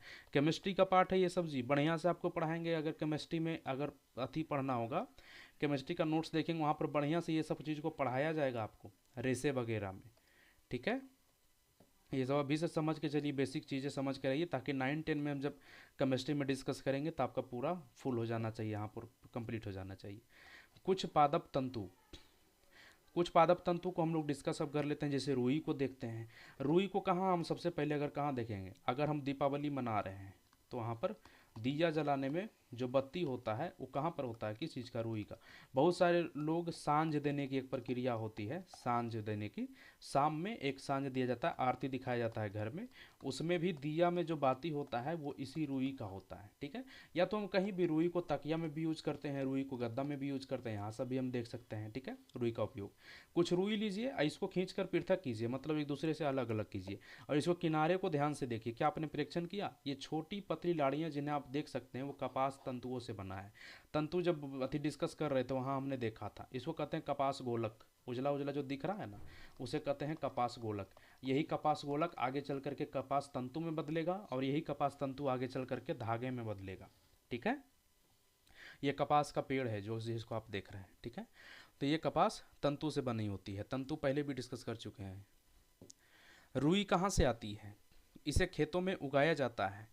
ठीक है, साधारणतः कपास के पौधे वहाँ उगाए जाते हैं जहाँ की मृदा काली और जलवायु उष्ण होती है। मृदा कैसी होनी चाहिए? काली। और जलवायु कैसी होनी चाहिए? उष्ण मतलब गर्म। उष्ण मतलब अगर गर्म जलवायु की बात कर रहा है तो आपका कॉमन सेंस काम करना चाहिए कि मकर रेखा जो गुजर रहा है भारत के बीच से, उसके नीचे का भाग होगा, उसके नीचे का भाग होगा, क्योंकि उष्ण वहीं का जलवायु है, ऊपर का नहीं होगा। उसके बाद एक आपको ये रेफरेंस मिल गया। दूसरा, यहाँ बोला मृदा कैसी होनी चाहिए? काली। काली मृदा कहाँ पाई जाती है? काली मृदा पाई जाएगी पठारी क्षेत्र में, और वो भी कैसा पठार? जहाँ पर ज्वालामुखी पठार होगा, जहाँ पर लावा का पठार होगा। लावा का पठार कहाँ पर है? नाम सुना होगा आपने, दक्कन ट्रैप। बहुत बढ़िया, सब याद आ गया। वही दक्कन ट्रैप के जो आसपास का क्षेत्र होगा वहाँ पर काली मिट्टी पाई जाएगी। एग्जाम्पल, अब जैसे इतना कुछ भूखे दें तो एग्जाम्पल भी बोल देते हैं। गुजरात में पता ही होगा आपको, राजस्थान में, सॉरी इतना बड़ा ब्लंडर के लिए माफ़ी चाहते हैं। राजस्थान में, महाराष्ट्र में, गुजरात में, महाराष्ट्र में, आंध्र प्रदेश में, कर्नाटक में, ये सब क्षेत्रों में पाया जाता है। आप लोग ढूंढिए, और इनके अलावा आपको अगर कोई राज्य मिल रहा है तो उसका नाम कमेंट में ज़रूर लिखिए कि कपास और कहाँ पर पाया जा रहा है। ठीक है, तो कुछ राज्य में नाम बता सकते हैं, बताइए। कपास पादप के फल, कपास गोलक, जो अभी थोड़ा देर पहले बताए थे, नींबू के माप के होते हैं। पूर्ण परिपक्व होने के बाद बीज टूटकर खुल जाते हैं। वो पहले बंद होता है, लेकिन जब वो बढ़िया से पक जाएगा ना, जिसको कहते हैं पूरा परिपक्व हो गया, बढ़िया से पक गया है, तो वो फट जाता है, वो खुल जाता है। अब कपास तंतुओं से ढके बिनौले यानी कपास बीज को देखा जा सकता है। क्या आपने ऐसा कपास खेत देखा है जो कपास चुने जाने के लिए तैयार हो चुका है? पता नहीं, हम तो सपनों में भी नहीं देख पाए हैं। इस समय खेत कपास के परिफूलों यानी रोवों से इतना श्वेत, ऊपर में जो फूला हुआ फूल है उसका बात कर रहा है, इतना श्वेत हो जाता है। फूला हुआ फूल में जो उजला उजला दिखाया था ना कपास गोलक के ऊपर जो था, उसी का बात कर रहे हैं। जैसे ऐसा लगता है जैसे कि उसको हीम ने ढक लिया है। ठीक है, अब ये कपास बोलों को बदला जाएगा तंतु में, और तंतु से धागा में। तो इससे हस्तचयन प्रक्रिया से, हस्तचयन मतलब हाथ से पकड़ के उठाना किसी चीज़ को। ठीक है, हाथ से पकड़ के उठाना वाला चीज़ को हैंड पिकिंग यानी हस्तचयन कहते हैं। इसके पश्चात कपास से, ये इसको ऐसे याद रखिए ना, चावल से कभी कंकड़ चुने हैं?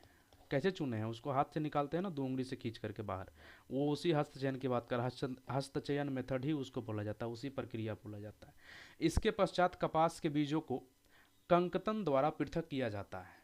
ठीक है, कंकतन एक डिवाइस जैसा कुछ है, डिवाइस नहीं कह सकते उसको, एक कुछ कंकतन जो है एक प्रकार का, क्या उसको बोल सकते हैं, बोलिए ना। कंकतन एक प्रकार का कोई मशीन जैसा है जिससे उसको पृथक किया जा रहा है। इस प्रक्रिया को कपास ओटना कहते हैं। क्या कहते हैं? कपास का ओटना। पारंपरिक ढंग से कपास हाथों से ओटी जाती थी, आजकल कपास ओटने के लिए मशीनों का भी उपयोग किया जा रहा है। अब जब रुई पड़ ली है तो जूट में आ जाते हैं। जूट जो होता है वो पटसन पादप, ये पटसन का है, पटसन का पेड़ है। पटसन पादप के तने से, ये जो तना इसको कहते हैं, जो बीच का जो भाग है ना, इसको कहते हैं तना। क्या कहते हैं? तना। भारत में इसकी खेती वर्षा ऋतु में की जाती है। इसका कारण है कि ये तना को छाट करके निकाला जाता है, ठीक है, और इस तना को पानी में बहुत दिन तक रखा जाता है, पानी में उसको फूलने के लिए। उसके बाद इसको पटक पटक के इसके ऊपर जो रेशा है ना वो निकाला जाता है, ठीक है। तो इस तरह से इसको निकाला जाता है। भारत में पटसन को मुख्य रूप से पश्चिम बंगाल, बिहार तथा असम में उगाया जाता है, ठीक है। बिहार लेकिन इसका ज़्यादा लाभ नहीं ले पाया। इसके अलावा बांग्लादेश में, बांग्लादेश जूट उत्पादन में आगे था, जूट प्रोडक्शन में भी और जूट का कपड़ा उपड़ा बेचने में भी। लेकिन यूनूस की सरकार बनने के बाद वहाँ पर जूट का उत्पादन लगभग बंद हो गया। और कुछ दिन पहले ही वहाँ का जो वस्त्र एजेंसी थी, कपड़ा का जो डिपार्टमेंट था, जूट का जो डिपार्टमेंट था, वो अनाउंस कर दिया कि यहाँ का सारा जूट का मिल बंद हो गया है। और अब उसी समय अवसर तलाशनी चाहिए थी, सब लोग, जितना इंटरनेशनल मार्केट था सब अवसर तलाश रहा था बिहार में। पश्चिम बंगाल बहुत पहले डेवलप कर चुका है अपने यहाँ जूट की इंडस्ट्री को, बिहार उसको डेवलप नहीं किया। यहाँ के जितना भी सरकार है, यहाँ के जितना नेता है, सब सूतल रहता है, सब एगो खैनी खा लेगा, संसद में बैठ के सूतल रहेगा सब। तो बिहार में यही दिक्कत हो गया, उस आपदा को अवसर में बदल ही नहीं पाया, क्योंकि पहले ये जागरूक ही नहीं हुआ। अगर आप पहले से जागरूक नहीं होते हैं बाबू, तो समय पड़ने पर अगर दरवाजे पर आपको मौका दस्तक भी देगी ना, तो आप कुछ नहीं कर पाएंगे, उसको जाने देंगे चुपचाप, ठीक है। इसलिए अभी से ही तैयारी करके रखिए आप अपना, किस चीज़ का? प्रीलिम्स का, और साथ ही मेंस का, क्योंकि अगर प्रीलिम्स निकल गया तब आपके पास ऑप्शन क्या है मेंस देने के अलावा?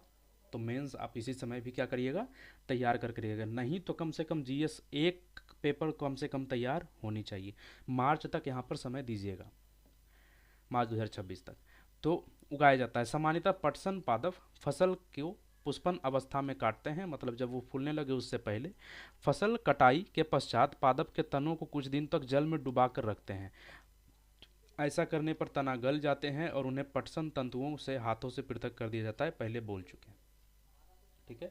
वस्त्र बनाने से पहले इन सभी तंतुओं को तागों में परिवर्तित कर लिया जाता है। ये तो पहले ही पता है कि तंतु पहले बनता है तागा, उसके बाद उससे बनता है वस्त्र। रेशों को तागा बनाने की प्रक्रिया को कताई कहते हैं। रेशा को तागा बनाने की प्रक्रिया क्या कहलाता है? कताई। इस प्रक्रिया में रुई के एक पुंज को कैसे कताई होता है, आपको एग्जाम्पल बताते हैं। चरखा देखे होंगे, चरखा गांधी जी को चले थे, देखे हैं? नहीं, उस समय नहीं है थे, हम भी नहीं जन्मे थे। इंटरनेट पर देख सकते हैं अभी किसी को भी चरखा चलाते हुए। वो लोग क्या करते हैं, एक तरफ से जो रेशा होता है ना बहुत सारे, उसको रखते हैं और दूसरी तरफ से उसको घुमाते जाते हैं। ऐंठन पड़ने से वो क्या होता है, वो एक रस्सी में बदल जाता है, उसी को हम लोग कहते हैं क्या? तागा। आप एग्जाम्पल और क्या देखेंगे, लड़की लोग अपना दुपट्टा को एग्जाम्पल लें। कुछ लोगों के दुपट्टा में लास्ट में इस तरह से ऐसा ऐसा लटका होता है, कुछ कुछ सबसे लास्ट में कोर में। हाँ, ये मत कहिए हम दुपट्टा ओढ़ते हैं, तो हमको पता है, देखे हैं कहीं कहीं, ठीक है। कहीं कहीं देखे क्या मतलब, घर में देखे हैं, बहन भी हमारी है वो दुपट्टा पहनती है, तो वहाँ देखे हैं। तो ये नीचे में ऐसा होता है कुछ दुपट्टा में, ये कैसे बना होता है, ये रेसे से ऐसे ऐसे ऐसे से उसको ऐड करके बनाया होता है दुपट्टा को, ठीक है, ऐसे ऐसे ऐड करके बनाया होता है। इसी तरीके से ऐड करके क्या कहते हैं, उसको कताई कहते हैं, जिस प्रक्रिया से रेशा से क्या बनाया जा रहा है, तागा बनाया जा रहा है। आप इसको एक और ढंग से समझ सकते हैं। बाजार में जाएंगे और मोटे रस्सी को देखेंगे, बाजार में जाएंगे मोटे रस्सी को देखेंगे, उसमें देखेंगे कि एक से अधिक पतले पतले रस्सी से उसको ऐंठ करके बनाया गया है। आप क्या करेंगे कि दो चार रस्सी को रखेंगे हाथ पर और दूसरे हाथ से उसको रख के रगड़ देंगे तो वो साथ में आकर के बन जाएगा। तो इस तरीके से आप अपने हाथ पर भी थोड़ा सा बना सकते हैं रेशा से तागा। और दिया से थी रुई जब निकाल करके बाती भी तो वैसे ही बनाते हैं ना, हाथ पर रुई निकलते हैं, दूसरे तरफ से रगड़ देते हैं उसको, वो बाती का रूप ले लेता है। तो उसी तरीके से कुछ रेशा से क्या बनता है, तागा बनता है। कताई के लिए एक सरल युक्ति हस्त तकुआ का उपयोग किया जाता है, जिसे तकली कहते हैं, ठीक है। हाथ से प्रचलित कताई में, तकली उसी का बात कर रहे हैं जो अभी हम बता रहे थे आपको, हाथ में एक तरफ से पकड़ेंगे दूसरे तरफ से घुमाते जाएंगे। हाथ से प्रचलित कताई में उपयोग होने वाले एक अन्य युक्ति चरखा है। चरखा का उपयोग तो जानते ही हैं, गांधी जी से सबको हिला करके रख दिए थे। खिलाफत आंदोलन, स्वराज आंदोलन, स्वराज नहीं सॉरी स्वदेशी आंदोलन, ये सब आपको याद आ गया होगा। अब यहाँ पर हमने एक चित्र लगा दिया है। आपको बता रहा है कि कागज की पट्टियां से मतलब बुनाई कैसे करते हैं। अब हमने तंतु से तागा बना लिया, किस प्रक्रिया से? कताई की प्रक्रिया से। ठीक है। अब हमको उस तागा से क्या बनाना है? वस्त्र बनाना है। वो किस प्रक्रिया से? बुनाई की प्रक्रिया से। तो हमने एक एग्जाम्पल लिया कि हमने दो अलग अलग प्रकार के रंग के हमने कवती लिए, कागज लिए, और उसको एक के ऊपर रख के मेढ़ दिए, तो वो क्या बन गया? एक अलग सीट बन गया, चादर। कुछ इसी प्रकार से क्या बनता है? वस्त्र बनता है धागों से। ऐसे एक लाइन में ऐसे रख दिए वस्त्र, दूसरे ऊपर लाइन में ऐसे ऐसे वस्त्र को सजा दिए, बहुत नज़दीक होता है, दूसरे लाइन में ऐसे ऐसे वस्त्र को सजा दिए, तो क्या बन गया? वो धागा का रूप ले लिया, किसका? वस्त्र का। ठीक है। और यही काम होता है किससे? हथकरघा से। यही काम होता है हथकरघा से, जो कि ये आंटी चला रही हैं। इसके अलावा भी एक अथी होता है। हमने अभी क्या देखा कि एक हमने ऐसे ऐसे तंतु से बनाया, यहाँ पर दो वस्त्र लेंगे, दो तागा लेंगे, और दो तागा को एक दूसरे के ऊपर रखेंगे। एक वर्टिकली रखेंगे, एक हॉरिजॉन्टली रखेंगे, उसके ऊपर वर्टिकली तागा रखेंगे। ठीक है। ये तो दो गो तागा हो गया। लेकिन एक विशेष प्रकार की बुनाई है जो आप स्वेटर बुनते देखते हैं, उसमें एक ही तागा होता है। अगर आप ध्यान से देखे होंगे तो किसी वृद्ध महिला जिनको आता है बुनने, वो दो गो अपने साथ रखती हैं, छोटा सा डंडी जैसा। ठीक है।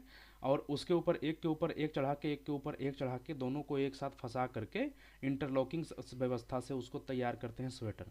हम बहुत बढ़िया से देखे हैं, क्योंकि हमारी जो प्रिंसिपल थी ना सरकारी स्कूल की बचपन की, वो यही करती थी दिन भर। उनका काम ही यही था, दो गो लेते आती थी और पूरे गाँव का स्वेटर लगता है वो सिलती थी, भाड़ा पर पता नहीं क्या करती थी। तो हम इसको बहुत बढ़िया तरीके से देखें हैं, और ये इसे एक प्रकार विशेष प्रकार की बुनाई है। अब पता नहीं, शायद उनको सरकार इसीलिए रखा था कि आप बुनाई करने के लिए ही।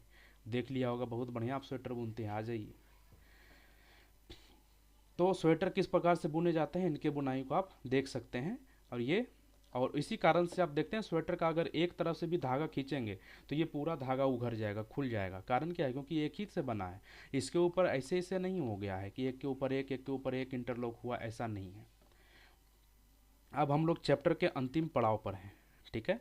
आज का वीडियो एंड होने वाला है। एकदम खुश नहीं होना है बाबू, जा करके बुक भी पढ़ना है और बहुत सारा कुछ पढ़ना भी है। क्या आपने कभी यह जानने का प्रयास किया है कि प्राचीन काल में लोग पहनने के लिए क्या सामग्री का उपयोग करते? जानिए, नहीं करना है तो।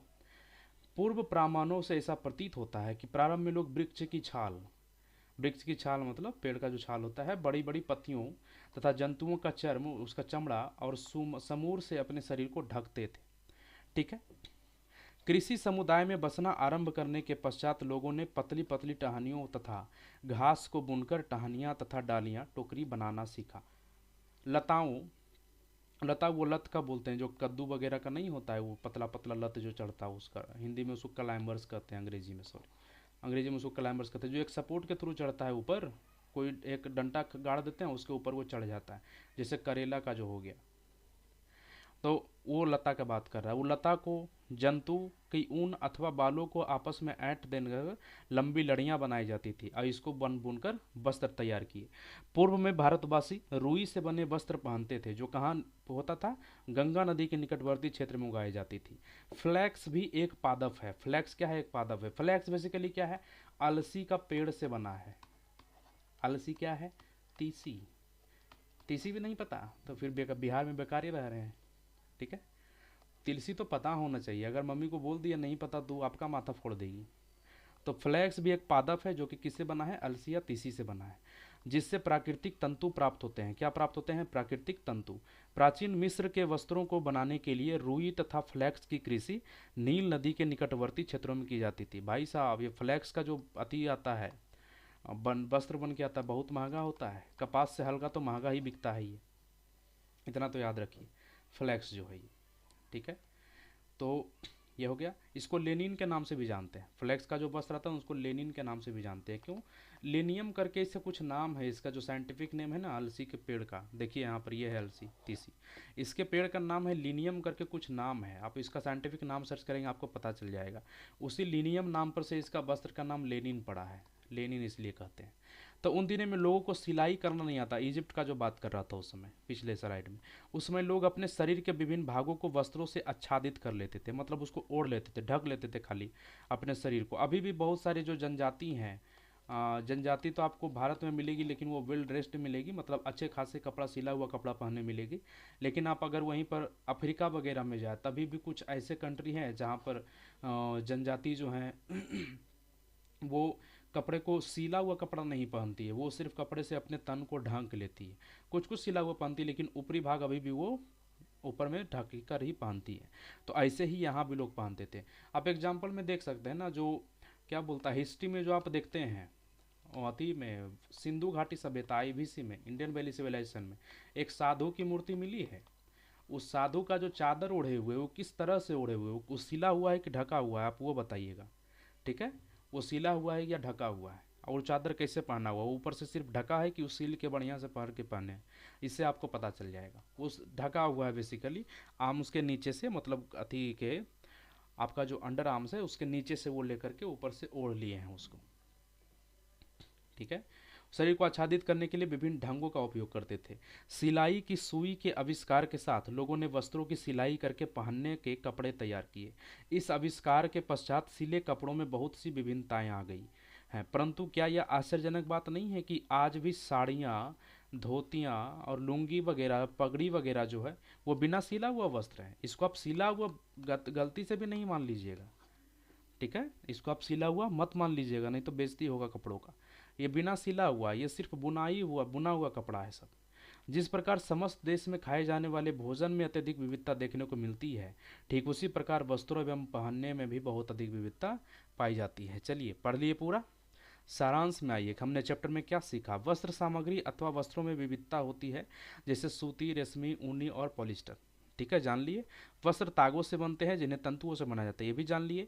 तंतु या तो प्राकृतिक होते हैं अथवा संश्लिष्ट होते हैं। रेशम, ऊन, जूट कुछ प्राकृतिक तंतु हैं, जबकि नायलॉन, पॉलिस्टर और संश्लिष्ट तंतुओं के उदाहरण हैं। रुई और जूट जैसे तंतु पादप से प्राप्त किए जाते हैं, यानी पौधे से। तंतुओं से तागा बनाने की प्रक्रिया को कताई कहते हैं। तागों से बुनाई दो प्रकार से की जाती है जिससे वस्त्र बनती है, जिसके आपने देखा था। एक बुनाई हथकरघा से, ये वाला सिस्टम, और एक विशिष्ट बुनाई जिससे हम स्वेटर का बात कर रहे थे। ठीक है, जो एक ही रेशा से बुनाई होता है, ये दो रेशा से, दोहरी रेशा से बुनाई है। अब चलिए अभ्यास भी कर लेते हैं। निम्नलिखित तंतुओं को प्राकृतिक तथा संश्लिष्ट नायलॉन और पॉलिएस्टर, ये दोनों क्या है, संश्लिष्ट है, इसके अलावा सारे क्या है, प्राकृतिक है। नीचे दिए गए कथन सत्य है अथवा असत्य है, इसका उल्लेख कीजिए। तंतुओं से तागा बनता है, सही है। कताई वस्त्र निर्माण की एक प्रक्रिया है, सही है। जूट नारियल का बाहरी आवरण होता है, बढ़ गए ना भावना में, गलत है ये। जूट का नारियल से क्या संबंध, नारियल अलग है, जूट अलग है। रुई से बिनौले यानी बीज हटाने की प्रक्रिया को ओटना कहते हैं, बिल्कुल सही समझ रहे हैं आप। तागों की बुनाई से वस्त्र का एक टुकड़ा बनता है, बिल्कुल सही समझ रहे हैं।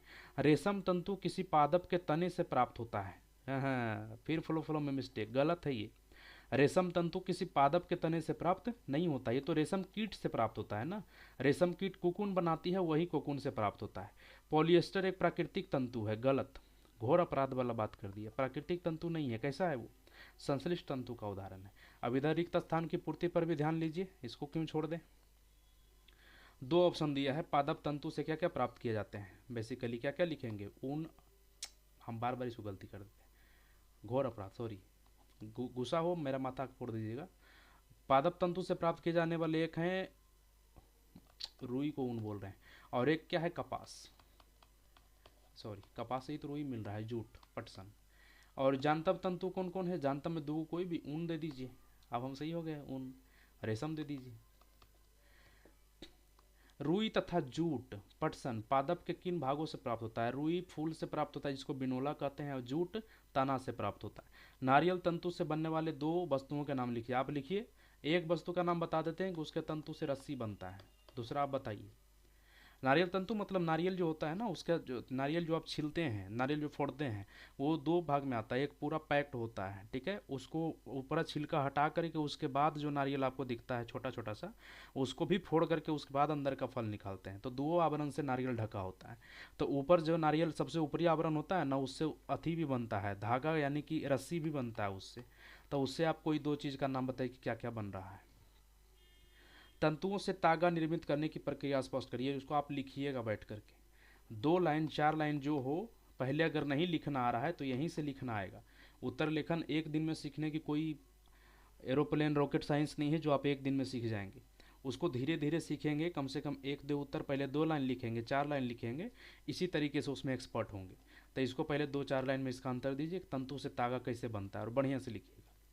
चलिए, यहाँ तक अगर जुड़े हैं तो आप काफ़ी सीरियस हैं, गंभीर हैं, आप बधाई के पात्र हैं, बहुत बहुत बधाई हो, आपका प्रीलिम्स निकल जाए ऐसी मेरी कामना है। तो चलिए फिर, इस कड़ी में हमेशा जुड़े रहते हैं तो अब अधिक ज़्यादा बधाई के पात्र हैं आप। एनसीईआरटी को ऐसे देखिए, साइंस को ऐसे समझते रहिए ताकि साइंस से प्रश्न गलत ना हो, और ऐसे ही पढ़ते रहिए, अपने जो नॉलेज है उसमें वैल्यू एडिशन करते रहिए। जुड़ने के लिए बहुत बहुत धन्यवाद। ऐसे ही साथ रहिए, जुड़े रहिए और साथ में क्रैक करिए। Let's crack it.